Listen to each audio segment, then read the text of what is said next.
రెండు సమ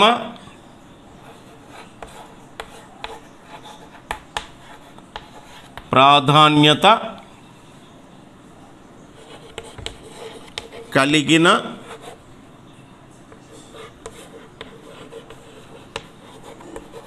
సామాన్య వాక్యాలు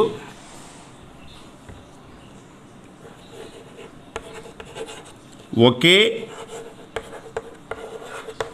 వాక్యంగా ఏర్పడడాన్ని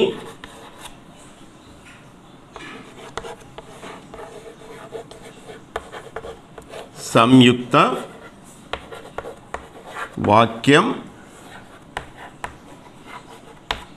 అంటారు. వాక్యాలు మూడు రకాలని చెప్పుకున్నాం. అందులో సామాన్య వాక్యం అయిపోయింది, సంశ్లిష్ట వాక్యం అయిపోయింది. ఇప్పుడు మనం చెప్పుకోబోతున్నది సంయుక్త వాక్యం.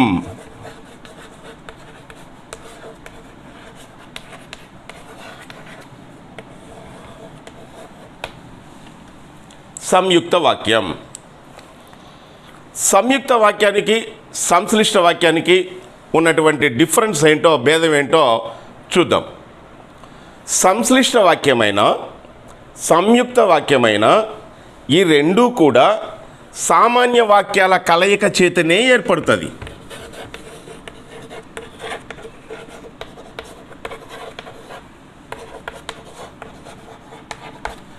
సో సంయుక్త వాక్యం కూడా ఎలా ఏర్పడుతుంది అంటే, సంశ్లిష్ట వాక్యం ఎట్లయితే సామాన్య వాక్యాలతో కలిసి ఏర్పడిందో, సంయుక్త వాక్యం కూడా సామాన్య వాక్యాలతోటే కలిసి ఒక వాక్యంగా ఏర్పడుతుంది. అంటే రెండు సామాన్య వాక్యాలు కలిసి ఒక వాక్యంగా ఏర్పడితే దాన్ని మనం సంయుక్త వాక్యం అంటాం. ఓకే, అంటే సమ ప్రాధాన్యత కలిగిన రెండు సామాన్య వాక్యాలు, సమ ప్రాధాన్యత కలిగిన రెండు సామాన్య వాక్యాలు కలిసి ఒక వాక్యంగా ఏర్పడడం సంయుక్త వాక్యం. సమ ప్రాధాన్యత కలిగిన రెండు సామాన్య వాక్యాలు.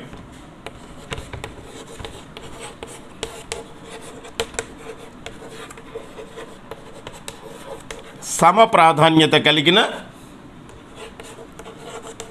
సామాన్య వాక్యాలు.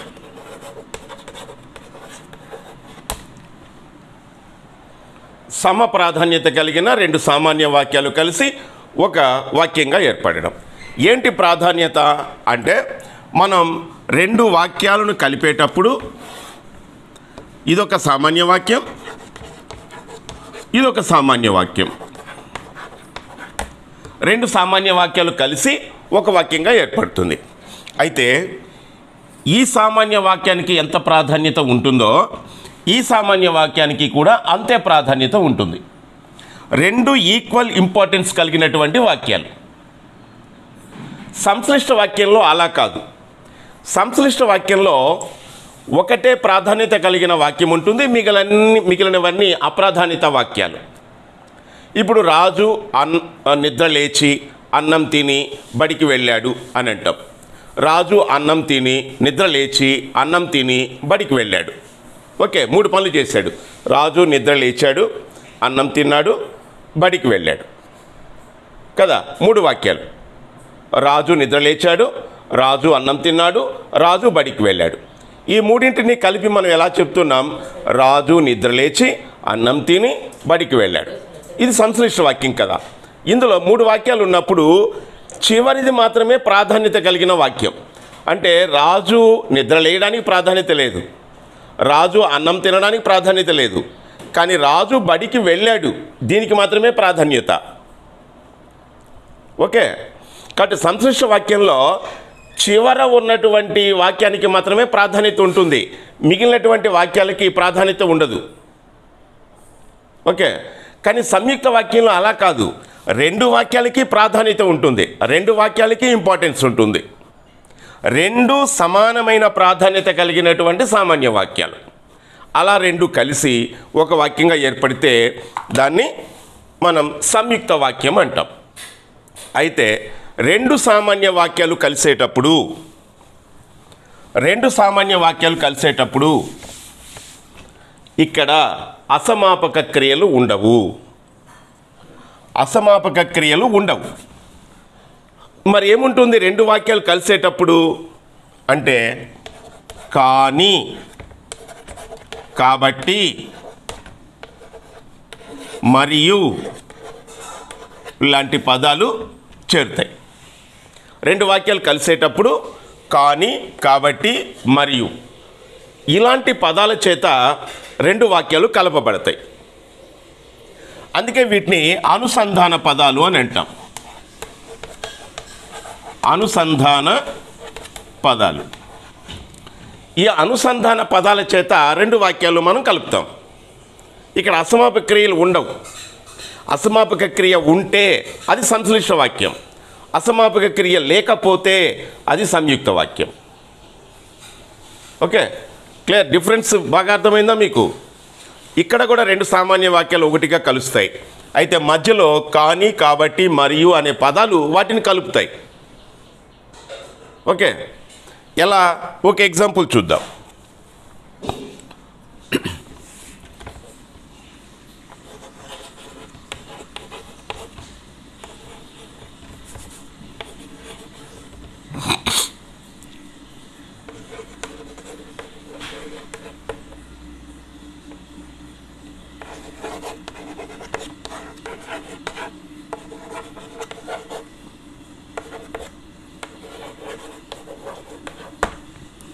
చూడండి, రెండు వాక్యాలు రాశాను,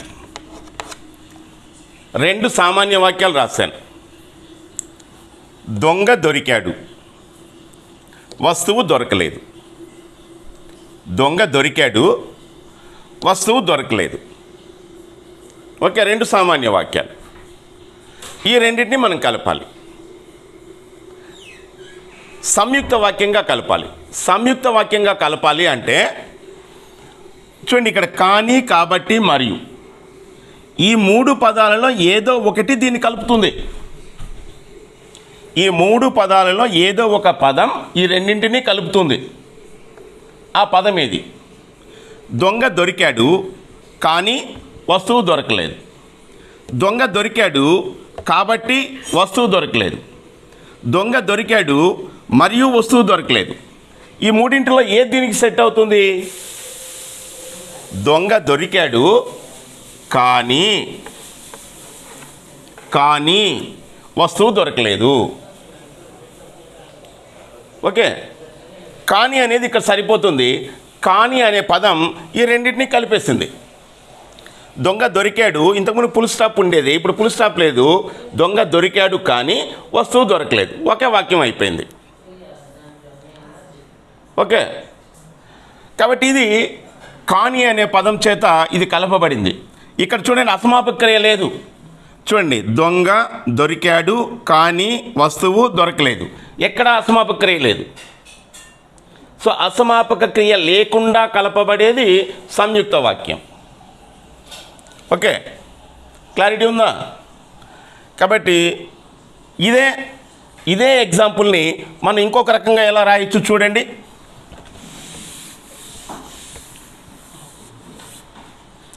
దొంగ దొరికాడు,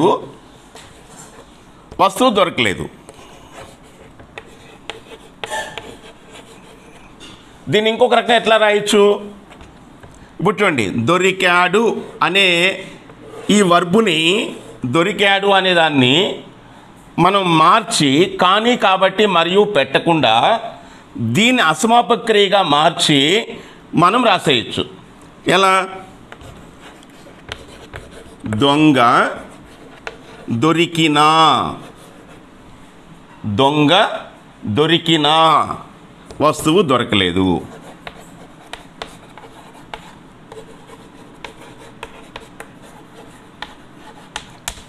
దొంగ దొరికినా వస్తువు దొరకలేదు. ఇప్పుడు చూడండి, రెండు సామాన్య వాక్యాలు. దొంగ దొరికాడు, వస్తువు దొరకలేదు. దీన్ని ఎలా కలిపాం మనం? దొంగ దొరికాడు కానీ వస్తువు దొరకలేదు.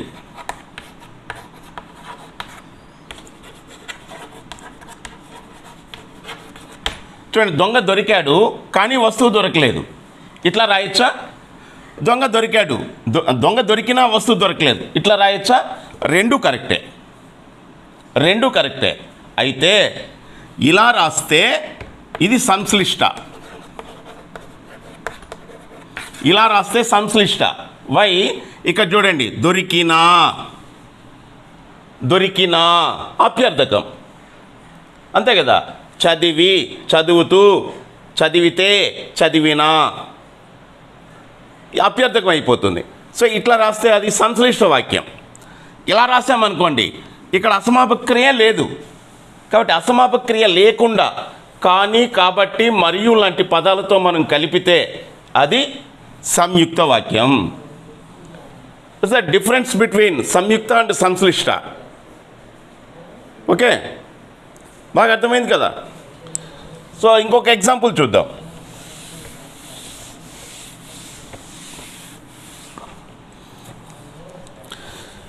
మీ పాఠ్యభాగంలో ఉన్నది ఒక ఎగ్జాంపుల్ ఇస్తా.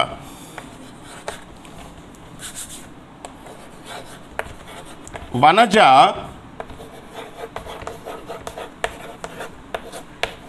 చురుకైనది. వనజ అందమైనది. రెండు సామాన్య వాక్యాలు మీ టెక్స్ట్ బుక్లో ఉన్నది, ఇంపార్టెంట్ ఎగ్జాంపుల్ కూడా. వనజ చురుకైనది, వనజ అందమైనది. సో రెండిట్లో చూడండి వనజ గురించే చెప్తున్నాడు, రెండు వాక్యాలు వనజ గురించే చెప్తున్నాయి. అయితే ఆమెలో ఉన్న రెండు ప్రత్యేకతల గురించి చెప్తున్నాడు. వనజ చురుకైనది, వనజ అందమైనది కదా.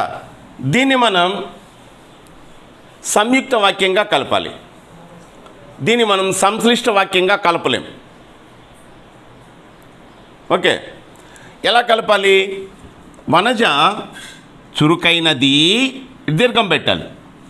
వనజ చురుకైనది, కమ అందమైనది, ఇక్కడ దీర్ఘం పెట్టాలి.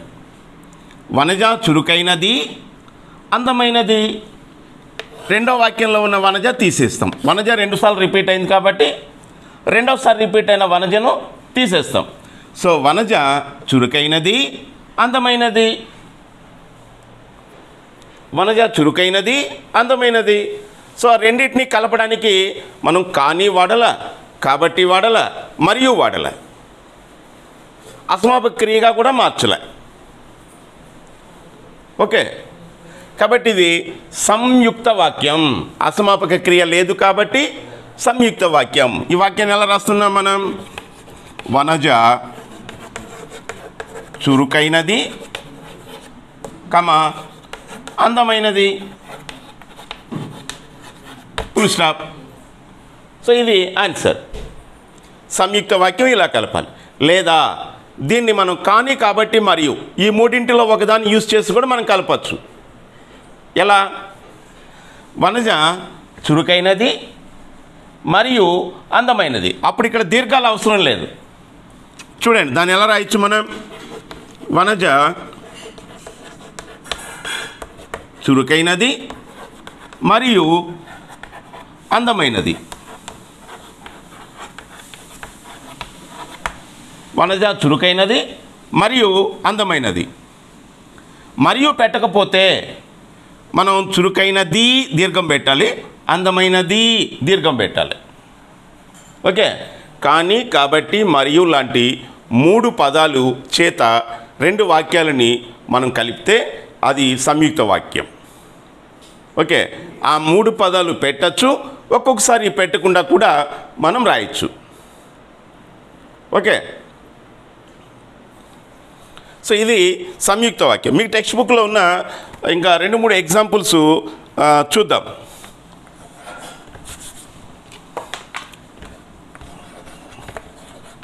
రాముడు అన్న,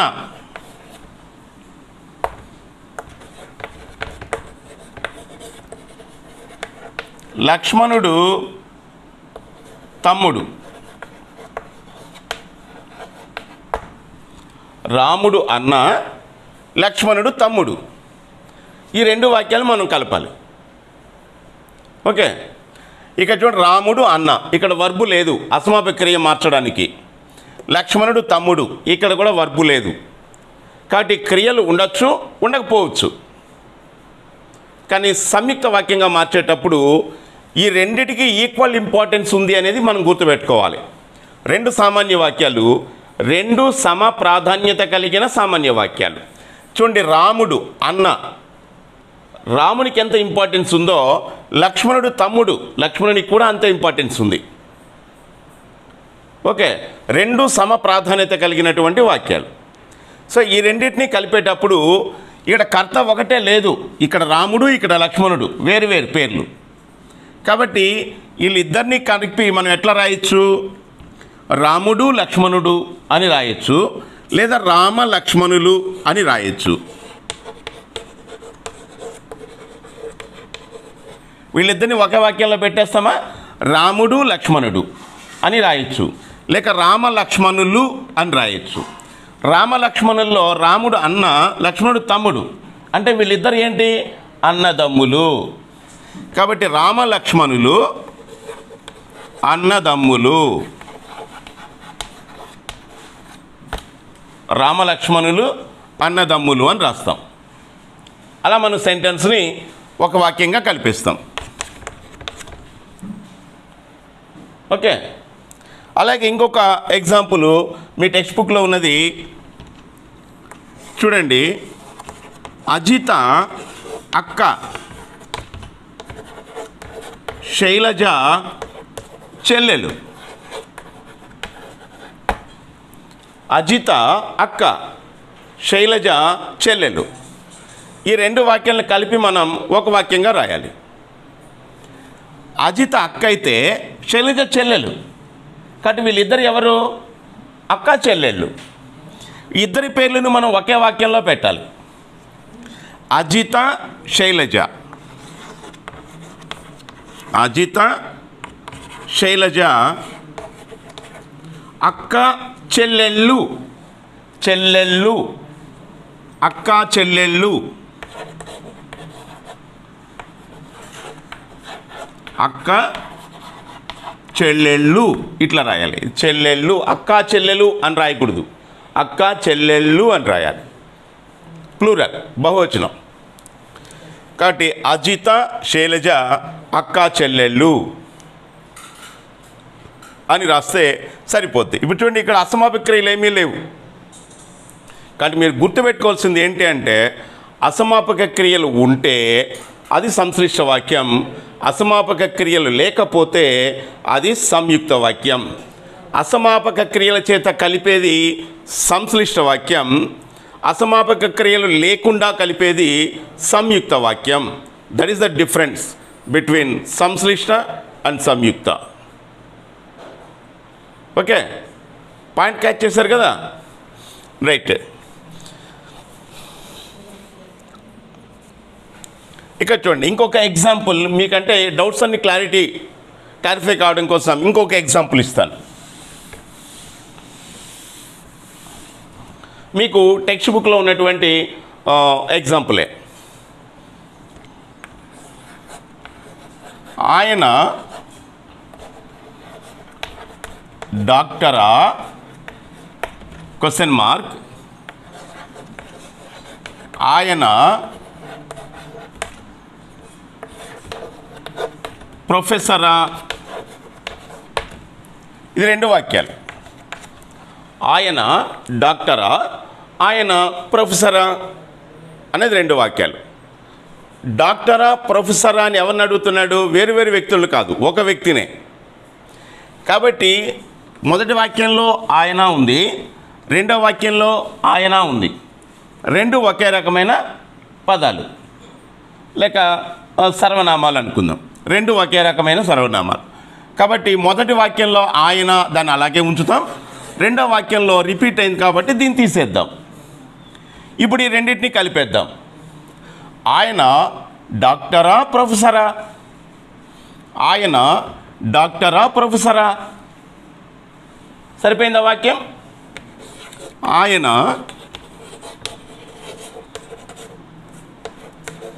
డాక్టరా ప్రొఫెసరా, ఇక్కడ క్వశ్చన్ మార్క్ పెడతాం లాస్ట్లో. ఆయన డాక్టరా ప్రొఫెసర్, రెండు చోట్ల కూడా క్వశ్చన్ మార్క్ పెట్టచ్చు. లేక మొదట ఆశ్చర్యార్థకం పెట్టి లాస్ట్లో క్వశ్చన్ మార్క్ పెట్టచ్చు.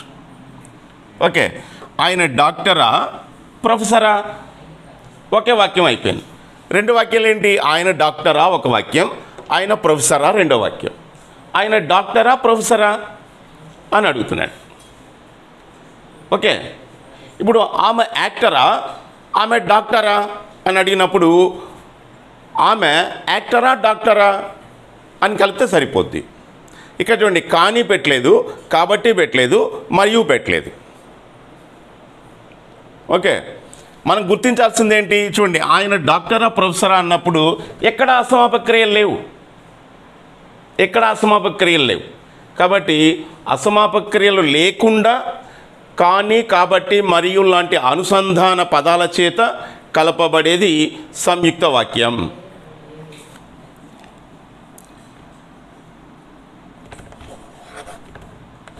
వర్షాలు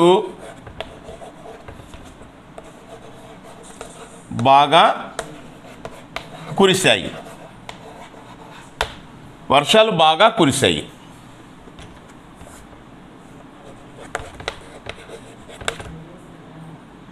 పంటలు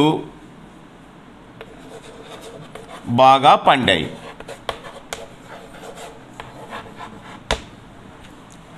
చూడండి, వర్షాలు బాగా కురిశాయి, పంటలు బాగా పండాయి. ఓకే, కాబట్టి ఈ రెండింటిని మనం కలపాలి. రెండు సామాన్య వాక్యాలు చూడండి, క్రియతోనే ఎండ్ అయినాయి. ఒకటి, రెండు. వర్షాలు బాగా కురిశాయి, కురిశాయి అనేది క్రియ. పంటలు బాగా పండాయి, పండాయి అనేది క్రియ. అంటే క్రియలు ఉండొచ్చు, ఉండకపోవచ్చు. మనం గుర్తించాల్సింది ఏంటి అంటే సంశ్లిష్టగా కలుపుతున్నామా, సంయుక్తగా కలుపుతున్నామా, ఈ రెండే మన మైండ్లో పెట్టుకోవాల్సింది. సంశ్లిష్టగా కలిపితే మొదటి వాక్యంలో చివర ఉన్న వర్బుని అసమాపక క్రియగా మార్చాలి. సంయుక్తగా కలిపితే అలా మార్చాల్సిన అవసరం లేదు. రెండు క్రియలు అలాగే ఉంటాయి. ఇప్పుడు మనం ఈ రెండు వాక్యాలని దేంతో కలవచ్చు? కానీ, కాబట్టి, మరియు. ఈ మూడింటిలో ఏదో ఒక పదం చేత ఈ రెండింటిని కలపచ్చు. పంటలు బాగా పండాయి, దీనికి కారణం వర్షాలు బాగా కురిశాయి కదా. కాబట్టి వర్షాలు బాగా కురిశాయి కాబట్టి పంటలు బాగా పండాయి, ఇది కరెక్టా? వర్షాలు బాగా కురిశాయి కానీ పంటలు బాగా పండాయి, ఇది కరెక్టా? వర్షాలు బాగా కురిశాయి మరియు పంటలు బాగా పండాయి, ఈ మూడింటిలో ఏది కరెక్టు? వర్షాలు బాగా కురిశాయి కాబట్టి పంటలు బాగా పండాయి, ఇది కరెక్టు. కాబట్టి దీని ఆన్సర్ మనం ఏం రాయాలి? వర్షాలు బాగా కురిశాయి కాబట్టి పంటలు బాగా పండాయి.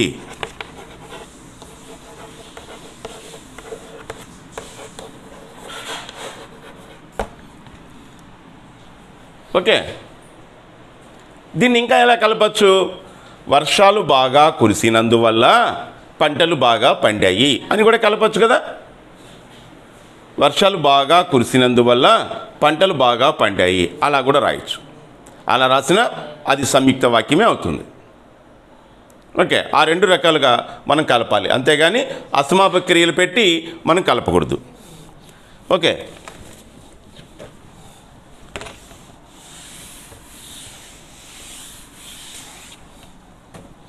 ఇంకోటి రాస్తా చూడండి.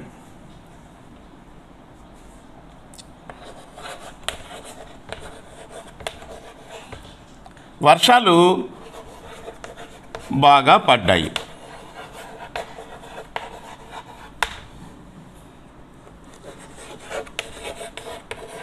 చెరువులు నిండలేదు. వర్షాలు బాగా పడ్డాయి, చెరువులు నిండలేదు. ఓకే, రెండు వాక్యాలు బాగా గమనించండి. వర్షాలు బాగా పడ్డాయి ఒక సామాన్య వాక్యం. 2 చెరువులు నిండలేదు, ఇది రెండో సామాన్య వాక్యం. ఈ రెండు సామాన్య వాక్యాన్ని మనం కలుపుతున్నాం. ఎలా కలుపుతున్నాం? సంయుక్తగా కలుపుతున్నాం. సంయుక్తగా కలపాలి. సంయుక్తగా కలపాలి అంటే ఇక్కడ చూడు, పడ్డాయి అనేది వర్బు, నిండలేదు అనేది వర్బు. ఈ రెండింటిని మనం ఏం చేంజ్ చేయకూడదు. రెండు వాక్యాలను అలాగే ఉంచాలి. రెండు వాక్యాల్లోనూ ఒకే రకమైన కర్తలు కూడా లేదు కాబట్టి ఏమీ తీసేయాల్సిన అవసరం లేదు. మనం ఈ రెండు పదాలని మనం కానీ, కాబట్టి మరియు పదాలు పెట్టి మనం కలపాలి. చూడండి, వర్షాలు బాగా పడ్డాయి, ఇది పాజిటివ్ మీనింగ్. చెరువులు నిండలేదు, ఇది నెగటివ్ మీనింగ్. ఒక పాజిటివ్ సెంటెన్స్, ఒక నెగటివ్ సెంటెన్స్. ఓకే, ఈ రెండు ఉన్నప్పుడు కాబట్టి రాదు. కాబట్టి అనేది రాదు. ఒక పాజిటివ్, ఒక నెగిటివ్ ఉన్నప్పుడు కాబట్టి అనేది రాదు, కానీ అనేది మాత్రమే వస్తుంది. ఓకే, రెండు నెగిటివో లేక రెండు పాజిటివో ఉన్నప్పుడు మాత్రమే కాబట్టి అనేది చేరుతుంది.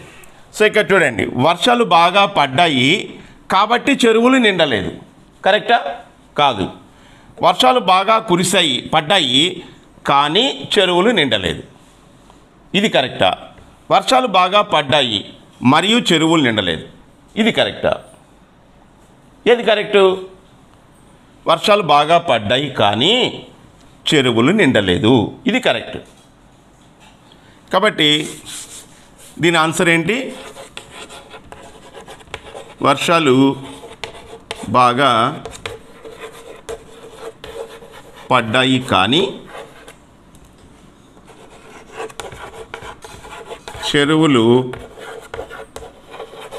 నిండలేదు. ఇది ఆన్సర్ కరెక్ట్. సో ఇది సంయుక్త వాక్యం. ఓకే, మీరు ఒకటి గమనించారా? దీన్ని మనం సంయుక్త వాక్యంగా మార్చాం. దీన్నే మనం సంశ్లిష్ట వాక్యంగా మార్చవచ్చు. సంశ్లిష్ట అంటే మనం అసమాపక క్రియను పెట్టాలి. ఇది చూడండి, వర్షాలు బాగా పడ్డాయి, చెరువులు నిండలేదు. దీన్ని సంశ్లిష్ట వాక్యంగా మార్చాలి అంటే మనం 4 రకాల అసమాపక క్రియలను గుర్తుపెట్టుకోవాలి. అంటే పడ్డాయి అనేది భూతకాలంలో ఉంది. అంటే పడి, పడుతూ, పడితే, పడిన. ఈ 4గిట్లో ఏ సెట్ అవుతుంది? ఇక్కడ పడి, పడుతూ, పడితే, పడిన. ఈ 4గిట్లో ఏ సెట్ అవుతుందో దాన్ని పెట్టి మనం రాయాలి. వర్షాలు బాగా పడి చెరువులు నిండలేదు. వర్షాలు బాగా పడుతూ చెరువులు నిండలేదు. వర్షాలు బాగా పడితే చెరువులు నిండలేదు. వర్షాలు బాగా పడినా చెరువులు నిండలేదు. ఏది కరెక్టు? వర్షాలు బాగా పడినా చెరువులు నిండలేదు. అది కరెక్ట్. కాబట్టి ఒకే వాక్యాన్ని మనం సంశ్లిష్టగా మార్చవచ్చు, సంయుక్తగా మార్చవచ్చు కొన్ని సందర్భాల్లో. అన్ని వాక్యాలు కాదు, కొన్ని వాక్యాలని. అప్పుడు మన మైండ్లో ఉండాల్సింది సంశ్లిష్టన, సంయుక్తన అనేది మన మైండ్లో ఉండాలి. కాబట్టి సంయుక్తగా మారిస్తే ఇలా ఉంటుంది, సంశ్లిష్టగా మారిస్తే వర్షాలు బాగా పడినా చెరువులు నిండలేదు అని ఉంటుంది. ఓకే, ఇప్పుడు మనం సంయుక్త వాక్యాలు మాత్రమే నేర్చుకుంటున్నాం కాబట్టి సంయుక్త వాక్యాలని మనం ఎలా కలపాలి? అనుసంధాన పదాల చేత కలపాలి. ఏంట అనుసంధాన పదాలు? కానీ, కాబట్టి, మరియు. ఒకవేళ ఈ 3 లేకుండా కూడా మనం కలపచ్చు. ఆయన డాక్టరా, ప్రొఫెసరా లాంటి వాక్యాలు. ఓకే, వనజ చురుకైనది, అందమైనది లాంటి పదాలు అలాంటి వాక్యాలు మనం ఆ 3 లేకుండానైనా కలపచ్చు. కాబట్టి మీరు గుర్తుపెట్టుకోవాల్సింది ఏంటి?